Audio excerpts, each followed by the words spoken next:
had a very strong affiliation with the Rebbe, but there was a reason for it. Besides the fact that I was very musically inclined. I mean, I did a lot in music at the time. Even as a kid, I sang in Chazan Wise's choir in our Stiebel. I used to daven. For some reason, at 12 years, they wanted me to daven for the Yomid, which I did. And Weiser happened to be there, and he went up to my father and says, "I got to have this boy, blah, blah, blah, blah." And then he talked my father into it, and I joined his choir. So that was my early musical experience.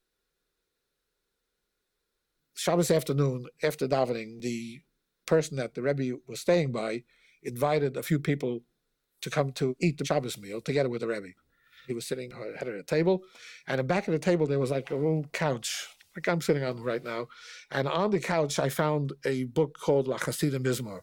That was a book written by Geshuri that had notations of niggunim, and some of them were Modzitzer also. And as I sat down behind the Rebbe, I started going through the book, and I started reading the music as it came, at 20 pages. And the Rebbe turns around, all of a sudden sees kid, about 50 years old at the time, reading, and he says, "Yes, Ken Slainen, you can read?" So I said, "Yeah, a little bit."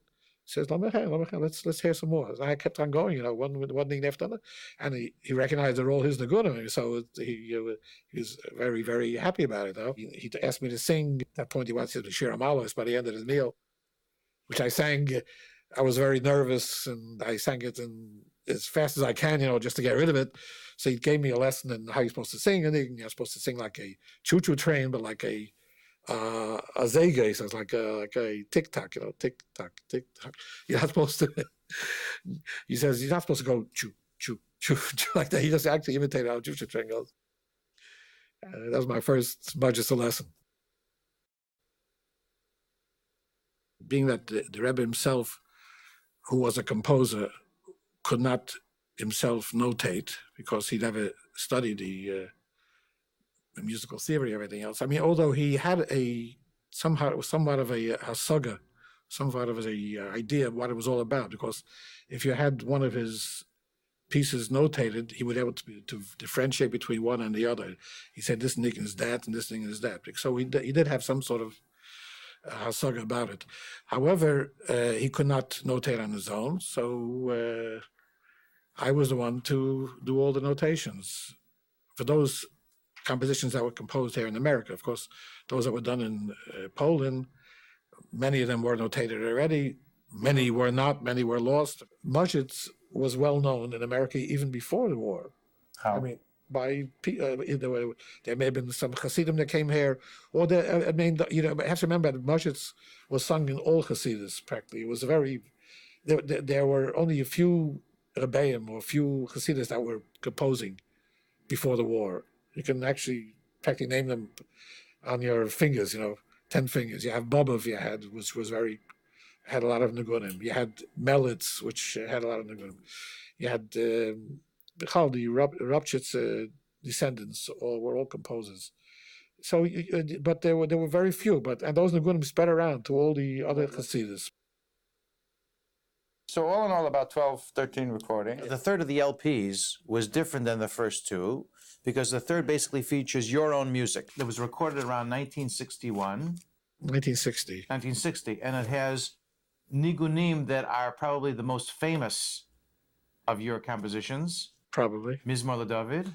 Mizmor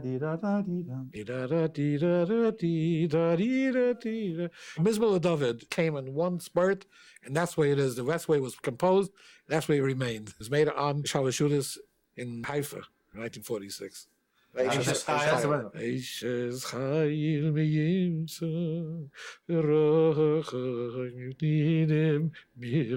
What other pieces are there in that category that really became well known outside the Modzitzer realm? We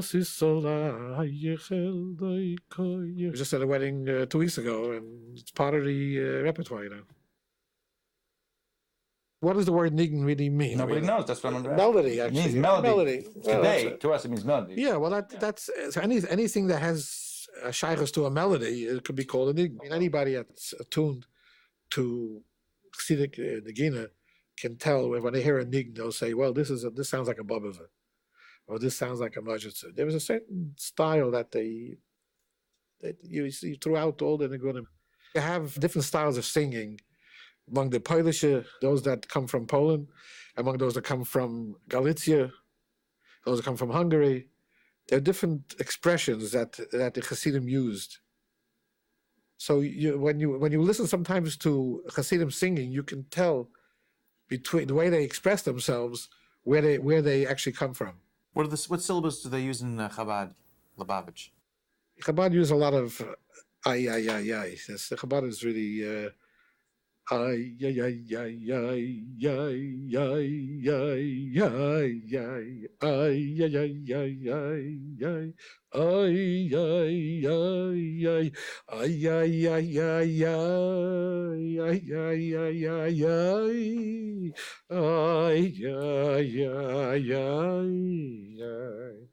The Lubavitch has very, very distinct. As opposed to, let's say, with the Modzitzer. Modzitzer use a lot of bim bum. I'll tell you what, I'll sing any Modzitzer sort of I think of it. We'll just see what syllables I use. Okay. Because sometimes I don't realize myself what I'm doing. You know, people are so engrossed in what they're doing that they don't realize. Bum bum ba dee dum bum bum bum bum ba dee dum bum ay dee dum bum bim bum bum bum bum bim ba dee dum bum. I'm using that bum bum bum bum bim bum, and that's the way the Rebbe used to sing. That was more or less. If he didn't say any words, that was the way he would sing a niggun. So obviously that's the Modzitzer Nusach. Was once commissioned, so to speak, to compose a niggun for the Lubavitcher Rebbe. And it so happened to be that it was on his 73rd birthday. I had a neighbor, I live in Crown Heights, I had a neighbor who was one of the most prominent people in Lubavitch, and he sat me down right in the row behind the Rebbe. And nobody could understand what am I doing there, because nobody ever saw me before there. At any rate, the Rebbe himself probably couldn't realize why I was there. And then the Rebbe said one of his sichot, one of his mamorim, and he signaled to me, this Rabbi Wyman says, now sing it. And I just got up and I sang it, and it was like came like a bomb, you know, it was like a burst of a bomb. I mean, nobody expected it. It was like, and the Rebbe himself like sort of took a square look at me and he said, what? And listened. And as I was singing it, he sort of started motioning to the Olim to pick it up, you know. And as the melody repeated, so they all picked it up, and we sang for about at least 10 or 12 times, you know. And then we became very, very enthusiastic about it. I don't know whatever happened to it. I mean, I don't think it ever made the grade, but it was, at the time, it was a very interesting occurrence, very interesting story in my life.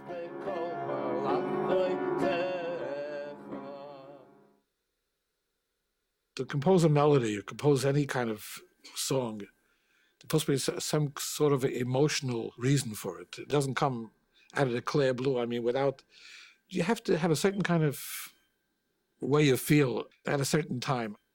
I get inspiration on Shabbat at my table. There I have a problem because there's no way of recording it, no way of notating it. This happens so many times. It's just, and it happens very often that my Eneklach, my grandchildren, come to visit me, and I can get inspiration for a niggun, so I sing it for them. Say, remember this, remember that. And sometimes they do remember. We put it all together after Shabbos. It happened very often.